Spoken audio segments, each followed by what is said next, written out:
अस्सलाम वालेकुम प्यारे दोस्तों, ये बैग फिलिंग है। ये मैनुअल बने हैं और उसके अंदर सीवरेज के पाइप जो हमने नीचे वो खुदाई करके डाले हैं। इसके ऊपर हम सैंड की बैग फिलिंग की है। उसके बाद पानी लगाया, जितना पानी लगा सकते हैं आप लगा लें, ताकि सैंड जो अच्छी तरह वो पानी से नीचे बैठ जाएगी, खुद नीचे बैठ जाए। कोई कंपैक्शन की ज़रूरत नहीं, पानी ये काम करता है, कंपैक्शन का काम करता है। ठीक है, जितना पानी लगा सकते हैं आप पानी लगाएँ, सैंड खुद नीचे बैठ जाएगी। उसके बाद दमूसा लेके या वाइब्रेटर लेके उसकी कंपैक्शन की जाती है, थोड़ी थोड़ी बस जितनी हो सकती है। ये देखिए,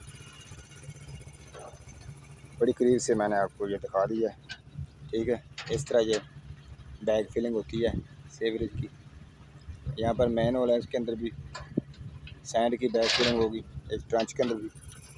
ठीक है, ये स्टॉक डाला हुआ है, इन्होंने रखा हुआ है सैंड का। ये देखिए, बुला लगे, ये देखिए।